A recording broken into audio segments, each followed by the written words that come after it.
안녕하세요. 영화 블랙호크 다운, 제로 다크 서티, 드라마 6 등을 통해 우리는 위험한 작전을 수행하는 특수부대들의 활약을 보아왔습니다. 이 영화들은 모두 실제 있었던 사건을 가지고 영화로 만든 것들인데요. 이들의 활약이 거짓이 아니라는 것을 증명하듯 지난 2019년 10월 26일에는 티어1의 미국 최고 특수부대 델타포스가 극도로 위험한 테러 단체 IS의 수장 알-바그다디를 단 한 명의 사상자 없이 제거하기도 했습니다. 이들 말고도 세계에는 수많은 특수부대들이 있지만 미국으로 한정한다면 델타포스와 대북으로가 최강의 특수부대로 꼽히고 있습니다. 이들 중 진정 최강의 특수부대는 무엇일까요? 각자의 장점과 단점을 살펴보고 여러분과 함께 생각해볼까 합니다. 해당 분야의 전문가는 아니지만 관련된 정보를 조사, 정리했습니다. 본의 아니게 오류가 있을 수 있다는 점 양해해 주시면 감사하겠습니다. 첫 번째로 대북으로를 살펴보겠습니다. 넵튠 스피어 작전에 투입되어서 오사마 빈 라덴을 사살한 특수부대 대북으로의 또 다른 명칭은 미합중부 해군 특수전 개발단입니다. 델타포스와 함께 합동특수작전사령부에 소속된 티어 1등급으로 분류되는 미 해군 최정예 특수부대인데요.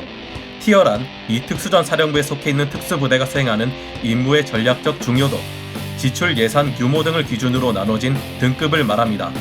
대북으로는 미 해군 네이비실의 제6팀을 뿌리로 두고 있는 특수부대로 전체적인 특징은 네이비실과 상당히 유사한 면을 보입니다. 하지만 주로 단기 타격 능력만 중시하는 네이비실과는 다르게 대북으로는 델타포스에는 못 미치지만 그에 준할 정도로 다양한 임무 수행이 가능합니다. 네이비실의 주특기인 단기 타격 능력마저도 더욱 뛰어나며 엄연히 말해서 네이비실의 상위에 있는 특수부대라 할 수 있는데요. 미 육군 특전단인 그린베레나 제75 레인저 연대보다 훨씬 우위에 있는 특수부대인 것은 당연하고요. 그린베레나 레인저는 티어2에 속하는 특수부대입니다. 대북으로의 선발은 네이비실, 그리고 수상작전에 특화된 해군 특수부대 스윅, 수중운송팀인 SDV, 폭발물을 처리하는 EOD팀 등 미 해군의 지원자들 중에서 이루어지는데요. 지원자는 최소 2번 이상의 실전 파병을 거쳐야 하며 만 21세 이상이어야 한다고 합니다. 외국어 능력이 필요한 경우가 많으며 네이비실의 특기 이외에 특별한 전문 능력을 갖추고 있어야 한다고 하는데요. 지원자들은 며칠 동안 정신검사와 신체검사, 면접에 합격해야 훈련을 받을 수 있다고 합니다. 합격자들은 그린 스쿼드론에서 9개월 동안 대북으로만의 OTC를 수료한 후 실무에 배치된다고 알려져 있습니다. 훈련 수료율의 경우에는 대략 50% 정도로 20명 중에서 12명 정도가 수료한다고 하는데요. 그렇다면 이들은 어느 정도의 장비를 사용할까요? 이들은 그야말로 빵빵한 예산 덕에 최신형의 장비를 사용하고 있습니다. NSWC 예하 부대들이 여전히 소프모드 카빈이 주력인데 반해 대북으로는 HNK, HK416 총기를 사용한다고 합니다. 아마 배틀그라운드나 FPS 게임 등으로 많은 분들이 아실 총기이지만 게임에서는 이 총기의 진정한 장점은 알 수가 없죠. HNK, HK416은 M4A1과 상당히 유사한 외모를 가졌지만 가스 직동식이 아닌 쇼트 스트로크 가스 피스톤 방식으로 작동합니다. 덕분에 진흙이나 물속에 넣었다가 꺼낸 직후에 연사를 퍼부어도 무리 없이 발사되며 2만 발 이상을 쏴도 잔고장이 없는데요. 단발이라면 물속에서도 사격이 가능하며 AK-47 못지않은 신뢰성을 보여준다는 것이 큰 장점입니다. 델타포스에서도 이 총기를 사용하기도 하는데요.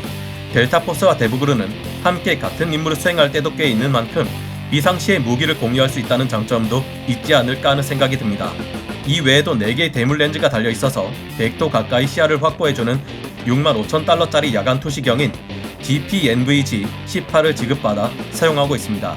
또한 전담 건스미스가 각 대원의 취향에 맞도록 화기 세팅을 해주며 그 외 작전에 필요한 장비들은 수량이나 금액에 관계없이 신청만 하면 바로 지급받을 수 있다고 하니 그야말로 뽀대가 납니다. 대북으로의 임무는 네이비실의 것과는 차원이 다른 엄청나게 어려운 임무들이라고 하는데요. 그런데도 불구하고 다양한 실적들을 가지고 있습니다. 리비아 테러리스트 제거 작전, 단 3발의 저격으로 작전을 끝내버린 머스크 엘라베마호 구출 작전, 오사마 빈 라덴을 잡은 넵튠 스피어 작전 등에서 임무를 성공적으로 완수한 바 있습니다. 대중적인 인지도에 있어서는 대북으로가 델타포스를 앞섭니다. 대북으로가 영화에서 등장한 바가 더 많고 전직 대북으로 대원 매튜 S. 비소넷이 전역 후에 넵튠 스피어 작전을 비롯한 내용을 담은 수기 노 이지데이 빈 라덴 암살 작전을 내놓기도 했기 때문이었죠. 하지만 그 대신 각종 명령 불복종과 불법 행위, 비도덕적인 태도 등이 알려지기도 했습니다. 이들은 고의적으로 비무장 상태에 있는 적을 사살하거나 적의 시신을 필요 이상으로 고의적으로 훼손시키는 등 다양한 전쟁 범죄를 저질렀다는 점이 문제로 떠오르기도 했습니다. 데브그루를 창설한 리처드 마친코는 작전용으로 산 벤츠를 사적으로 몰고 다니기도 했고요. 전쟁을 겪어보지도 않은 저희가 함부로 판단할 수는 없는 부분이라고 생각합니다. 하지만 실력이나 세운 공적과는 별개로 부대원들의 행동이나 일어난 사건을 봤을 때 데브그루에서 일어난 문제점들은 참 안타깝고 마음 한구석에 찜찜한 것은 사실입니다. 테러와의 전쟁을 겪으며 본래의 목적과 달리 너무 많은 임무에 투입되며 사상자가 늘어나고 육체적, 정신적 피로에 시달리는 데브그루 대원들을 보면 그것도 안타깝고요. 이번엔 델타포스를 알아보겠습니다. 델타포스는 미 합동특수작전사령부 소속으로서 티어 1으로 분류되는 미 육군의 1급 특수부대이자 사실상 명실상부한 전 세계 최고의 특수부대라 할 수 있는데요. 이들이 맡고 있는 임무는 그 유명한 네이비실이나 미 육군 특전단인 그린베레, 제75 레인저 연대보다 훨씬 위험하고 비밀스러우며 민감한 임무들입니다. 주로 적국에 대한 군사 공작이나 주요 인물 암살, 흑색 선전, 첩보 수행, 대테러 작전의 수행 등입니다.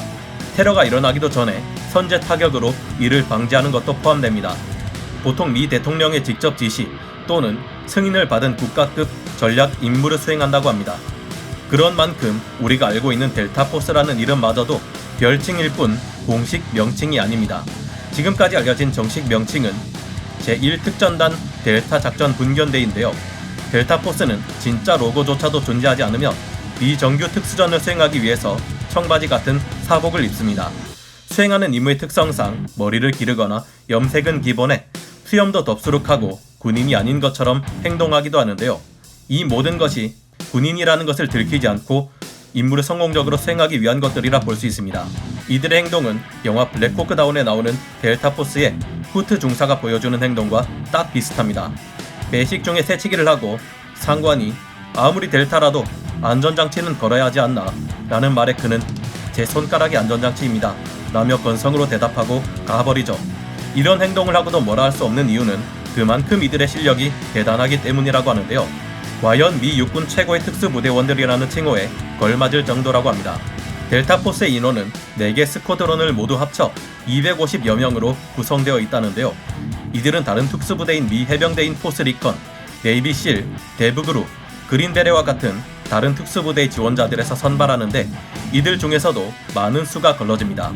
1차 선발은 장거리 걷기, 체력 검사, 산악 행군 등을 1개월간 실시하고 1차에 선발된 대원은 남은 6개월간 사격술, 인질 구출, 테러 진압, 타격 전술, 테러 전술 등의 교육을 받게 됩니다. 6개월간의 교육을 이수한 대원들은 다시 1년간 실전 배치 훈련을 받게 되는데 이때 최종 선발 인원은 30여 명 정도라고 합니다. 이들의 훈련 사례를 통해 맛보기 정도로 말씀드리자면 이런 사례가 있는데요. 팻 맥나마라 교관은 델타포스의 신참들을 모아놓고 이렇게 말했다고 합니다. 오늘은 참 PT하기 좋은 날이군. 자, 오늘은 여기 모두 모인 인원들이 다 토할 때까지 뛴다. 그리고 이날 모든 대원들은 토할 때까지 진짜로 뛰었다고 합니다. 델타포스는 그레나다 침공, 미국인 인질 구출 작전, 파나마 침공, 보스니아 내전, 아프간 침공, 걸프전, 인도네시아 및 베네수엘라 여객기 구출 작전 등 수십 차례 특수 임무를 수행하며 미국의 가장 뛰어난 특수부대로 불리게 되는데요. 2000년대 이후로 주로 중동 지역에서 활동하고 있는 중입니다. 데브그루에서 델타포스를 가는 일은 있어도 그 반대는 없다 라는 말이 나올 정도로 델타포스는 데브그루보다 고평가를 받고 있습니다. 작전 권한이나 임무 재량권도 데브그루보다 높고 예산과 지원에 있어서도 더 많은 지원을 받고 있기 때문입니다.